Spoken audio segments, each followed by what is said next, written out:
Hello, নমস্কার, আসসালামু আলাইকুম। হিয়ার রান্নাঘরে আপনাদের সকলকে স্বাগত জানাই।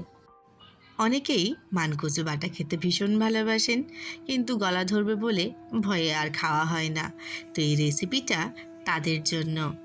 এইভাবে মানকচু বাটা বানালে বাড়ির ছোট থেকে বড় সকলেই ভীষণ ভালোবেসে খাবে আর কোনোভাবেই গলা ধরবে না। তাহলে আর দেরি না করে রেসিপিটা শুরু করা যাক।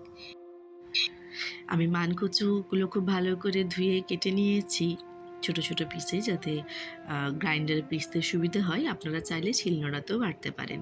নিয়েছি খানিকটা নারকেল কুচি, আর নিয়েছি কালো সর্ষে ওই 1 চা চামচ মতো হবে, আর নিয়েছি 2টো কাঁচা লঙ্কা। লঙ্কা কম বেশি আপনারা নিজেদের স্বাদ মতো করতে পারেন। আর যেহেতু কালো সর্ষে নিয়েছি, বাটার সময় কিন্তু একটু লবণ দিয়ে নেব। আর নিয়েছি কালো জিরে। জিরেটা এখন লাগবে না, জিরেটা ফোড়ন দেওয়ার সময় লাগবে। তার জন্য এটাকে আমি এখন সাইডে রাখছি। বাকি উপকরণগুলো সব মিক্সির জারে নিয়েই আমি পিষে নেব।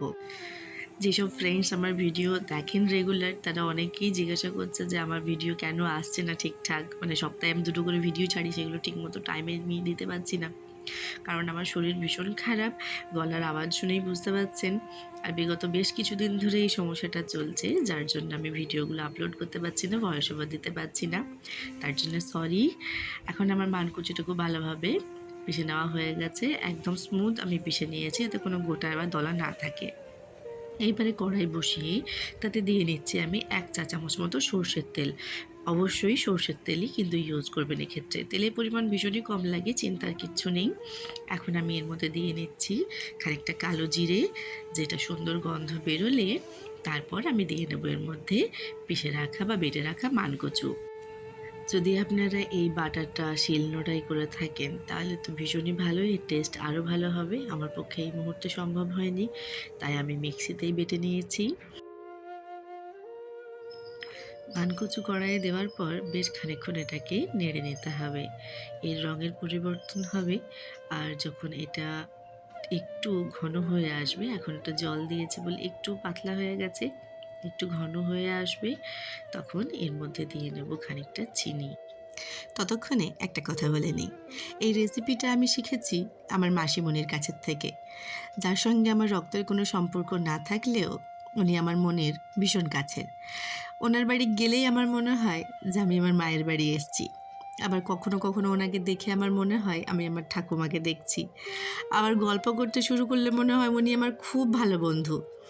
আর নিঃসন্দেহে ভীষণই ভালো মানুষ, আর ভীষণই গুণী মানুষ। ওনার কাছ থেকে আমার অনেক কিছু শেখার আছে। যাই হোক, আমি এখন দিয়ে নিলাম চিনি। চিনি দিয়ে আমি একটু ভালোভাবে এটাকে নেড়ে নেব। আপনারা এখানে নিজেদের স্বাদ মতো চিনি দেবেন। তো এই মানকচু বাটায় একটু চিনি দিলে ভালোই লাগে খেতে। তো যাই হোক, আমি চিনি দিয়ে খুব ভালোভাবে এটাকে নেড়ে নিয়েছি, যাতে চিনিটা খুব ভালোভাবে মিশে যায়। এখন আমি গ্যাসের ফ্লেমটাকে অফ করে দিয়ে নেব এর মধ্যে কাঁচা সর্ষের তেল। গ্যাসের ফ্লেম অবশ্যই অফ করা দরকার, যাতে হচ্ছে কাঁচা সর্ষের তেলের যেই ফ্লেভারটা, যে ঝাঁঝটা, সেটা যাতে পাওয়া যায়। তার জন্যে ফ্লেমটাকে অবশ্যই অফ করতে হবে। তারপর এটা দিয়ে নিতে হবে। আচ্ছা, আমি তেল দিয়ে এবার ভালো করে মিশিয়ে নিলাম। তারপরে এটাকে আমি একটা বাটিতে বা সার্ভিং বোলে ট্রান্সফার করে নেব। আর তারপর আমি উপর থেকে ছড়িয়ে দেবো খানিকটা কাঁচা সর্ষের তেল। আপনারা এটা চাইলে নাও দিতে পারেন। আর আমি এটা দিয়েছি যাতে এটা দেখতে সুন্দর দেখায়। আপনারা এটা ট্রাই করুন, আর আপনাদের কেমন লাগলো সেই অভিজ্ঞতা আমাকে প্লিজ কমেন্টের মাধ্যমে জানান। যদি ভালো লেগে থাকে একটা লাইক করে দিন। ফ্রেন্ডস, ফ্যামিলি সকলের সঙ্গে শেয়ার করুন। আর আমার চ্যানেলটিকে সাবস্ক্রাইব করে প্লিজ আমার পাশে থাকুন। থ্যাংক ইউ সো মাচ এতক্ষণ আমার সঙ্গ দেওয়ার জন্য, আমার ভিডিওটি শেষ পর্যন্ত দেখার জন্য। Thank you.